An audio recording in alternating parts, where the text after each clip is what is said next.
जय श्री कृष्णा। आज जानकारी लेकर आए फिर से देवी सिद्धि की विषय में कि देखिए बहुत सारे साधक ऐसे होते हैं जो अपने जीवन में परेशान होते हैं और जीवन की परेशानियों को दूर करने के लिए वो अध्यात्म के क्षेत्र में आना चुनाव करते हैं कि भाई हम अध्यात्म के क्षेत्र में आएंगे। जब उनको ये लगता है कि हाँ वास्तव में यदि हम आध्यात्मिक ना रहें, हमारे कर्मों की वजह से जो दोष हमारे जीवन पे प्रभाव डाल रहे हैं अगर उन्हें हम दूर ना करें, हमारे घर के देवी देवता अगर हमसे प्रसन्न ना रहें, अगर हमारे कोई इष्ट भगवान जिनके हमने पूर्व जन्मों में भक्ति की है और जो अधूरी रह गई अगर हम उसे आगे लगातार ना रखें, नहीं करेंगे, तो इनसे ही ये सारी समस्याएं हमारे जीवन में उत्पन्न होती है। सब कुछ कर्मों का खेल है। तो इनको सही करने के लिए ही लोग अध्यात्म के मार्ग का चुनाव करते हैं, लेकिन इसके बाद सही मार्गदर्शन न होने की वजह से उन्हें पता नहीं होता कि हमें करना क्या चाहिए, क्या नहीं करना चाहिए। वो यहां वहां भटकते हैं। पहले तो मान लीजिए एक परिवार है, उस परिवार के लोग यहां वहां जहां पे सवारी आती है, जहां पे दरबार लगते हैं, ऐसी जगहों पे जाते हैं कि भाई हमारे घर की ये समस्या है, हमारे घर की वो समस्या, परेशान होते हैं, यहां वहां भटकते हैं, सब जगह परेशान होते हैं वो कि कुछ ऐसा हो जाए, कुछ ऐसा हो जाए। लेकिन जब आपके साथ ऐसा कुछ होता है कि आपका जीवन बदलने वाला होता है, जब आप ऐसी चीज मांगते हैं भगवान से कि हमारे घर में ही कोई ऐसी शक्ति आ जाए, सिद्धि आ जाए, जिससे कि हम साधना करके कोई सिद्धि हासिल कर ले और हमारी परेशानियां दूर हो जाए, तब भी क्यों लोग सहायता नहीं करते साधकों की। देखिए ये एक समस्या है और बहुत बड़ी तौर पे समस्या है। एक परिवार है, एक परिवार नहीं कई परिवार है, हम आपको उदाहरण के तौर पे बता रहे हैं। एक परिवार है जिस घर में सास बहू पूरा परिवार है, सास बहू है, सास और बहू दोनों परेशान हैं, यहां वहां बैठकों में जाते हैं जहां पे लोगों को सवारी आती है, सब जगह परेशान होते हैं कि हमारे घर की समस्या दूर करना है, समस्या दूर हो जाए, समस्या दूर हो जाए, सब जगह भटकते हैं। कुछ दिन के लिए कोई समस्या उनकी ठीक हो जाती है, उसके बाद फिर समस्याएं आती रहती है। तो वो जो बहू रहती है, बहू ये सोचती है कि क्यों ना मैं साधना के क्षेत्र में आ जाऊं। जब उसे पता चलता है कि साधना जैसी कोई चीज होती है, साधना जैसी कोई प्रक्रिया होती है जिसको किया जा सकता है और सिद्धि प्राप्त की जा सकती है, उन्हें अप्रत्यक्ष सिद्धि के विषय में जानकारी देते हैं हम उनको कि आप ये साधना कीजिए और अप्रत्यक्ष सिद्धि से आपको प्राप्त होगी और जो देवी शक्ति आपको सिद्ध होगी वो आपका पल पल साथ देगी, जो भी समस्या उनको दूर करेगी। अगर आप नियम संयम से रहेंगे, अगर आप सही तरीके से प्रार्थना करेंगे, अगर आपकी श्रद्धा पूरी होगी, तो ये अप्रत्यक्ष सिद्धि भी आपका जीवन बदल देगी। और अप्रत्यक्ष सिद्धि जिसमें आपको ना कोई देवी दिखाई देती है, ना किसी देवी से बात होती है, सिर्फ एक आपको आभास होता है, वो सिद्धि भी आपके वो सारे काम बना सकती है जो आपने कभी कल्पना ना की हो। ये एक बात होती है अप्रत्यक्ष सिद्धि की कि ये अप्रत्यक्ष सिद्धि भी प्रत्यक्ष सिद्धि के जैसे ही काम करती है। तो आप अप्रत्यक्ष सिद्धि कर लो। उन जो बहू थी परिवार की, उनको ये कहा, तो उन्होंने साधना की, साधना करना शुरुआत की उन्होंने।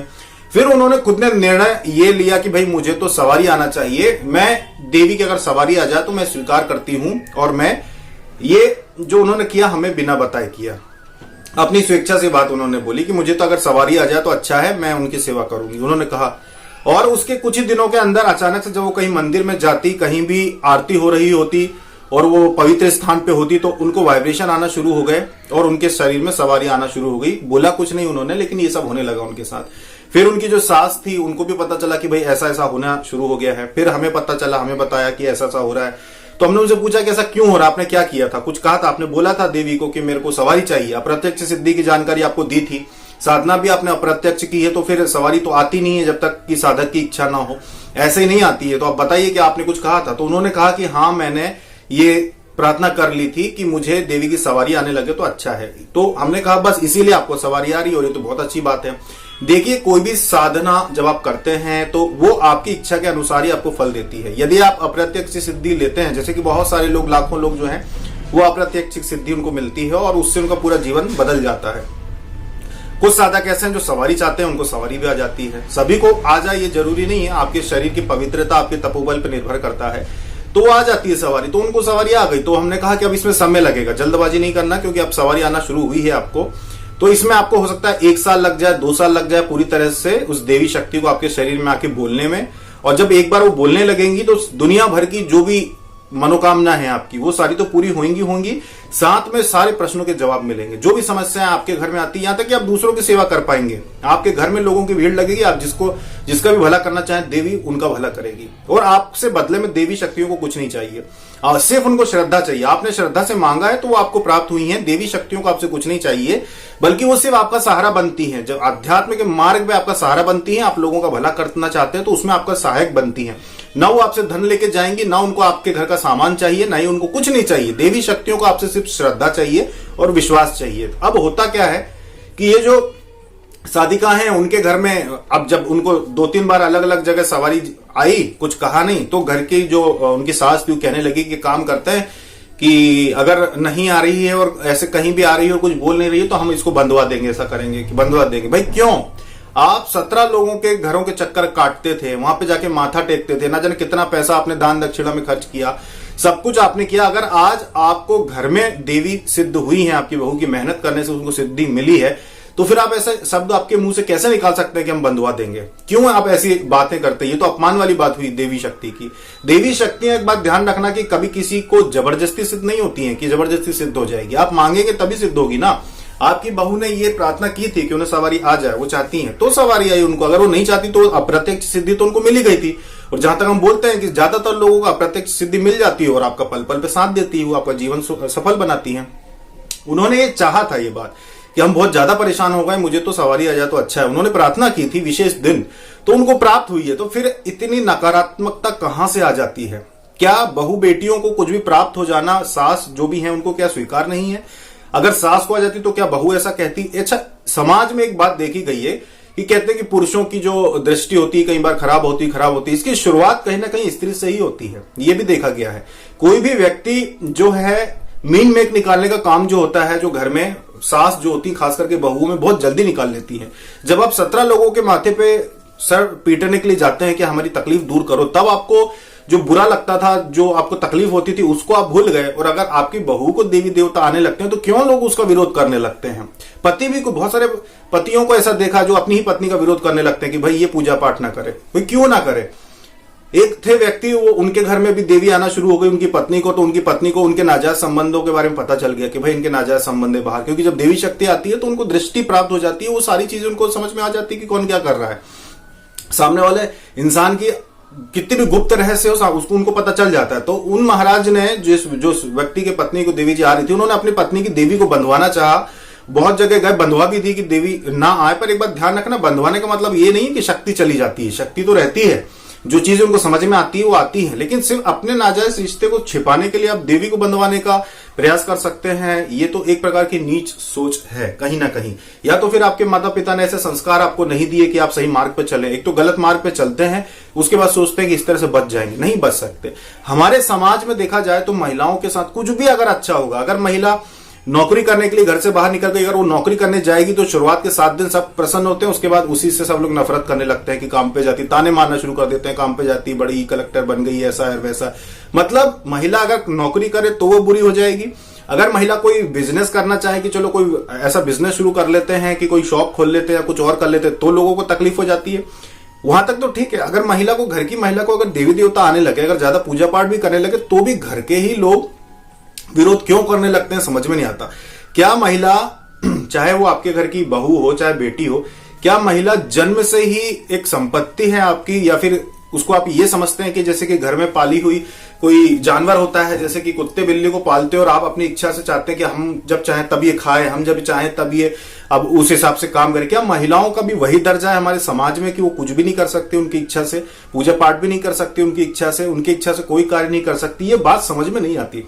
जो लोग दूसरे लोगों के घरों में चक्कर काटते थे कि हमारे घर की तकलीफें दूर हो जाए, दूसरी जगह जाके चढ़ावा चढ़ाते थे, सर पटकते थे कि बैठक कर दो, सवारी जहां पे आती थी जाते थे, अगर उनके घर में सवारी बहू को आने लगी तो सारे के सारे लोग विरोध क्यों करने लगे? समझ में नहीं आता किस बात के लिए विरोध। क्या आप लोगों ऐसा कोई गलत काम कर रहे हैं अपने जीवन में और आपको डर बैठ जाता है इस बात का? यही एक कारण हो सकता है कि आप अपने जीवन में, चाहे वो सास ही क्यों ना हो, चाहे उसकी उम्र कितनी ज्यादा क्यों ना हो, जरूर कुछ ना कुछ गलत काम छुप के ऐसा कर रही होगी जो उसको डर बैठ जाता है कि भाई बहू को पता चल जाएगा। पति को भी जरूर कुछ ना कुछ गलत काम ऐसा कर रहा होगा जो उसको डर होगा कि पता चल जाएगा। क्योंकि ये सत्य है कि अगर सवारी आ जाए किसी को, अगर अप्रत्यक्ष सिद्धि है तो भले ही उसको समझ में ना आए एक बार कि घर के लोग क्या कर रहे हैं, लेकिन जिसको सवारी आने लगती है उसको बिना सवारी के भी सब कुछ समझ में आने लगता है कि कौन क्या कर रहा है। तो क्या यही कारण है कि आप अपने जीवन के पाप छुपाने के लिए दूसरे लोगों को कंट्रोल करना चाहते हैं, नियंत्रण में करना चाहते हैं?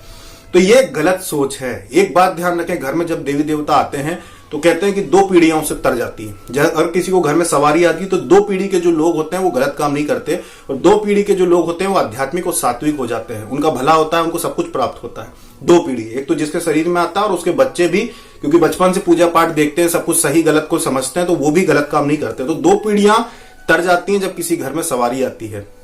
और देवी देवता की सवारी जबरदस्ती कभी नहीं आती।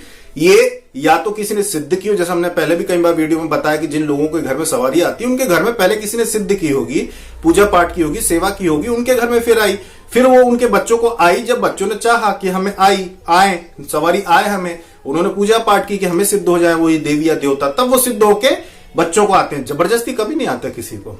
तो ये जो बहन थी जिन्हें सवारी आना शुरू हुई, इन्होंने खुद मांगा था, उनके पहले किसी को नहीं आई, पर उन्होंने मांगा कि मुझे आ जाए, तो उनको ये शक्ति प्राप्त हुई ना। तो फिर क्यों विरोध करना, क्यों ऐसा कहना? जब हमने देखा, अभी कल की ही बात है, हमने देखा कि उनको सवारी आई, तो हम वहीं मौजूद थे, हमारे सामने सवारी आई। तो सबसे बड़ी बात यह है कि देवी इतनी तेज आई थी, उनको इतनी शक्तिशाली आई थी कि हमारे ठंडा करने पर भी ये शांत हो जाइए, शांत नहीं हो रही थी। मतलब इतनी ज्यादा जो देवी थी वो शक्तिशाली थी कि वो इतना ज्यादा, उन्होंने इस साधिका को कृपा इनके ऊपर दी उन्होंने, कि जब वो आई तो वो रहना चाहती थी कुछ देर, कि आते से शांत ना हो, कुछ देर रहना चाहती थी वो। देवी आई, शरीर में आई, उनके हमें देखा, हमें देखने के बाद और तेजी से जो देवी थी और उनका जो वेग था और तेज हो गया। हमने हाथ रख के शांत करना चाहा कि शांत हो जाए देवी, अभी ये जगह नहीं है जहां पे पूजा पाठ दी जा सके। उसके बाद भी कुछ सेकंड रुकी वो, फिर चली गई। बाकी हमने खुद आंखों से देखा कि उनको तो आई, लेकिन जो साथ में उनके जो लोग थे वो उन लोगों का मन कुछ अजीब सा लगा। उन लोग इतनी लापरवाही से उन्होंने कह दिया कि अरे कहीं भी अगर आ जाएगी तो बंधवा देंगे। अरे तुम वही लोग हो जो दूसरे लोगों के घरों पे माथा टेकते थे कि देवी आ जाए, हमारे घर में हो जाती तो अच्छा होता। दूसरों को क्या चक्कर काटते थे कि किसी ने हमारे को कुछ कर दिया, कुछ कर दिया। और आज तुम्हारे घर जब वही उपहार स्वरूप शक्ति मिली है तो आप समझते नहीं है। जितने भी साधक साधिकाएं, आप लोग जो लोग ये वीडियो देख रहे हैं, इस बात का ध्यान रखना कि जब आप साधना करते हैं तो मनोकामना पूरी होती है। ये सब सत्य है, वरना इतना हम आप लोगों को अध्यात्म से जोड़ने के लिए नहीं कहते। ये सब हमारी 3 पीढ़ियों से हमें 3 पीढ़ियां हैं ये सिद्धि और साधना में जुड़ी हुई है। हमारे घर में सवारियां लगती थी, हमारे घर में सवारियां आती थी, अलग अलग देवता आते थे, एक से ज्यादा देवता आते थे, लोग आते थे, न जाने सैकड़ों हजारों लोग का भीड़ लगती थी, लोगों को ठीक किया जाता था। ये सब कुछ 3 पीढ़ी से हमने देखा है। तो इसी वजह से ये सारी चीजें सत्य होती हैं। जो साधना हम करवाते कोई मजाक नहीं है। जो साधना आपको करने के लिए कहते हैं कि भाई यहां वहां दुनिया में मत भटको, दुनिया में आप परेशान ना हो, अपने घर में रहकर साधना करो, सब कुछ मिलता है। तो वो सारी बातें सत्य है कि आप अपने घर में रहकर ही अगर किसी मनोकामना पूर्ति के लिए आप साधना करते हैं, जप करते हैं, कुछ भी करते हैं, तो वो पूरी होती है। अगर आप किसी देवी की अप्रत्यक्ष सिद्धि चाहते हैं तो वो सिद्ध हो जाती है और आपकी सहायता करती है, आपके बच्चों की सहायता करती है, सुरक्षा करती है। कुछ भी गलत होने वाला हो तो पहले से संभावना आपको समझ में आ जाती है कि भाई बच्चे के साथ कुछ गलत होने वाला है या बच्चे का ध्यान रखना है हमें। तो ये सारी चीजें आपका देवी ही करती हैं, आपकी सहायता करती हैं अप्रत्यक्ष रूप में। और सभी को हम ये बोलते हैं कि भाई सब अप्रत्यक्ष सिद्धि करो, दर्शन करने के लिए जिद मत करो कि हमको दर्शन प्रत्यक्ष दर्शन चाहिए, ऐसी जिद मत करो, या हमको सवारी चाहिए उसकी जिद मत करो। जिसको घर में ये चीज आ रही हो कि भाई जिनके घर में आती हो, ठीक है, वो अगर बोलते हैं भाई हमें तो सवारी चाहिए, अच्छी बात है। सबको सवारी आती नहीं, आपके मांगने के बाद भी सबको नहीं आएगी। 10 में से एक कोई सवारी आएगी। अगर आप कोई कहेगा 10 साधक है, 10 साधक ने अप्रत्यक्ष सिद्धि कर ली, उसके बाद कहा कि भाई हमें सवारी आ जाए, तो 10 में से एक को ही आएगी, 9 को नहीं आएगी। ऐसा रहता है क्योंकि आपका तपोबल उतना होना चाहिए, आपके अंदर ऊर्जा उतनी सहन करने की शक्ति होना चाहिए। इसलिए जब कोई देवी देवता आते हैं तो पहले आपका तपोबल बढ़ाते हैं। समय लगता है उसमें, साल 2 साल 3 साल की एक लिमिट होती है कि 3 साल लग जाते हैं। 3 साल तक आने में अगर आपका तपोबल बहुत ही कम है तो 3 साल में वो आपके अंदर सवारी अच्छे से आने लगती है। वो तब जब आप खुद मांगते हैं, सेवा करते हैं इसी रूप में कि हमें सवारी चाहिए। जबरदस्ती किसी के ऊपर देवी देवता नहीं आते हैं। तो इस बात का ध्यान रखें कि जब भी सवारी आती है, जिन लोगों को आना शुरू हो जाती है, बहुत सारे लोग हैं जिनको वाइब्रेशन आना शुरू हो गएंगे, सवारी आना शुरू हो रही होगी, तो वो थोड़ा सा समय दें, थोड़ी सी प्रतीक्षा करें। 1-2 साल लगता है, उसमें फिर वो पूर्ण रूप से आने लगती है, बात भी करने लगती है, कहीं भटकने की जरूरत नहीं है। और जब फिर आप बुलाएंगे तब वो आएगी। शुरुआत में कहीं भी आ जाती है, बाद में ऐसा नहीं होगा। बाद में जब याद करेंगे तभी आएगी। ऐसा नहीं कि कहीं भी आरती चल रही है और वहां आपको अपने आप आ जाएगी। शुरुआत में ऐसा होता है, बाद में ऐसा नहीं होगा। एक बार जब वो बोलने लगती है तब बिना बुलाए फिर सवारी नहीं आएगी, जब आप बुलाएंगे तभी सवारी आएगी और सबका भला करेगी। ऐसा किसी का बुरा नहीं करती और आपके घर की सुरक्षा हो जाएगी, कोई कुछ गलत नहीं कर पाएगा, तो उससे पवित्रता आती है घर में। तो इसलिए बहुत सारे लोग जो इस तरह की बातें करते हैं बिना सोचे समझे बोल देते हैं कि अरे बंधवा देंगे। क्यों बंधवा देंगे, क्यों सोचते हैं आप ऐसा नहीं सोचना चाहिए। देवी देवताओं का अपमान होता है। एक तो जिसने साधना की, सिद्धि की, जिसने उनको प्रत्यक्ष रूप से चाहा और जिन्होंने उसकी सवारी ले ली, अब उसे तो होश है नहीं क्योंकि शरीर में उनकी शक्ति है, देवी देवता है, और आप अपमान कर रहे हो उनकी मेहनत पे। आपको बोलने का अधिकार नहीं है कि आप ऐसा कहो कि भाई बंधवा देंगे। क्यों बंधवा देंगे, उन्होंने मेहनत करी, जाप किया, साधना की, इसलिए उनको सिद्ध हुई है। और जब उनको सिद्ध हुई है तो उनको अधिकार है इस बात को सोचने का कि उन्हें चाहिए कि नहीं चाहिए। कोई और बांध कोई सकता नहीं। एक बात ध्यान रखना कि जब किसी को पूर्ण रूप से सवारी आना शुरू हो जाती है, जैसे कि शुरुआत हुई, कहीं भी आरती में गया, कहीं और सवारी आना शुरुआत हुई तो उस समय बांध दिया जाता है। लेकिन जब अगर वो पूर्ण रूप से आने लगती, बात करने लगती, फिर कोई नहीं बांध सकता। जब भी याद करेंगे, 4 लोग खड़े होकर याद करेंगे तो सवारी आ जाएगी। कितना ही बड़ा तंत्र क्रिया की गई हो, कितना ही बड़ा कुछ किया हो गया हो, उसको बांधा नहीं जा सकता। याद करने पे वो आ ही जाती है शक्ति। ऐसा रहता है। एक बार जो तपोबल होता है साधक से उनका एक समानांतर हो जाता है देवी शक्ति का, तो फिर बांध नहीं सकता कोई। ऐसा होता है देवी शक्तियों में। तो इस बात का ध्यान रखें कि या तो अगर आप साधना कर रहे हैं तो पहले सोच लें, विचार लें कि भाई हाँ हमें साधना करना है। दिल से सोच लें आपको प्रत्यक्ष चाहिए, अप्रत्यक्ष चाहिए, क्योंकि जैसा हमने आपको बताया कि सवारी भी आ सकती है, अगर आप मांगेंगे तो आ जाएगी। तो पहले सोच लें कि हमें प्रत्यक्ष चाहिए कि अप्रत्यक्ष चाहिए। हमारी सलाह सबको यही रहती है कि अप्रत्यक्ष सिद्धि ही मांगे आप, बहुत अच्छा है, आपके सारे काम बन जाएंगे, सारी जो भी तकलीफें दूर हो जाएंगी, परिवार के सभी लोग सुरक्षित हो जाएंगे। अप्रत्यक्ष सिद्धि बहुत अच्छे से काम करेगी। ऐसा करें आप, अप्रत्यक्ष सिद्धि मांगे। जितने भी लोग साधना करते हैं वो मिल जाती है, सबको मिल जाती है, सबको देवी प्राप्त हो जाती है, देवता प्राप्त हो जाते हैं जो जिसकी साधना करता है। अभी चैत्र नवरात्रि आने वाली, जैसे कि अभी आज से हमने सेल शुरू की तो बहुत बड़ी संख्या में जो सामग्रियां हैं लोग मंगवा रहे हैं, सभी को हमने सामग्रियां भेजना भी शुरू कर दिया है। तो अभी जो चैत्र नवरात्रि में जो लोग साधना करेंगे, अब साधना कीजिए, अप्रत्यक्ष सिद्धि मांगिए। जिस देवी या देवता की आप सिद्धि मांगेंगे वो आपको प्राप्त हो जाएगी। नवरात्रि का यही प्रभाव है कि नवरात्रि में तो बहुत जल्दी सिद्ध होती है देवी देवता, बहुत जल्दी सिद्ध होते हैं। जिस भी देवी की आपने 9 दिन साधना कर ली वो अप्रत्यक्ष रूप से सिद्ध हो जाएगी। आपके घर में ही उनका स्थान हो जाएगा। आप उनको एक स्थान दे दीजिए घर में कि देवी आप यहाँ बैठिए, देवी अब आप यहीं पे रहना देवी, और मैं आपकी सेवा करूंगा या करूंगी। तो वो देवी आपके घर में रहेगी, सुरक्षा करेगी, आपके साथ रहेगी। तो ये होता है, नवरात्रि का ये विशेष प्रभाव रहता है। तो चैत्र नवरात्रि आ रही है, सभी साधक साधना करें। तो पहले से सोच लें कि आपको जो देवी देवता की आप साधना कर रहे हैं, आपको क्या मनोकामना है, आपकी क्या तकलीफ है, आपकी किस रूप में चाहते हैं, ये सारी चीज सोच लें। अप्सरा साधना होती है, अप्सरा साधना को माता रूप में, मित्र रूप में, बहन रूप में आपको साधना करना चाहिए। प्रेमिका रूप में बहुत लोग पूछते हैं, लेकिन हमने तो नहीं कि प्रेमिका रूप में, माता रूप में ही करो तो अच्छा है। माता रूप में करेंगे आप, सिद्ध हो जाएगी, आपके सारे काम बनाएंगी वो। जैसा भी आप प्रार्थना करेंगे वैसे कार्य करती हैं देवी शक्तियां। और अप्रत्यक्ष सिद्धि सबसे अच्छी होती, उत्तम सिद्धि होती है अप्रत्यक्ष सिद्धि। प्रत्यक्षीकरण के विषय में नहीं सोचना चाहिए। अप्रत्यक्ष सिद्धि बहुत अच्छी होती है। आप अप्रत्यक्ष सिद्धि कीजिए, आपके सारे काम होंगे। तो ये थी जानकारी देवी देवताओं के ऊपर कि देवी देवता अगर घर में आ जाते हैं, किसी को सवारी आती है तो उनसे उनका अपमान न करें, उनको सम्मान दें, आपके सारे काम बनेंगे। 2 पीढ़ियां आपकी तर जाएंगी, सारी तकलीफ दूर हो जाएंगी आपकी। अभी तक के लिए इतना ही। जय श्री कृष्ण।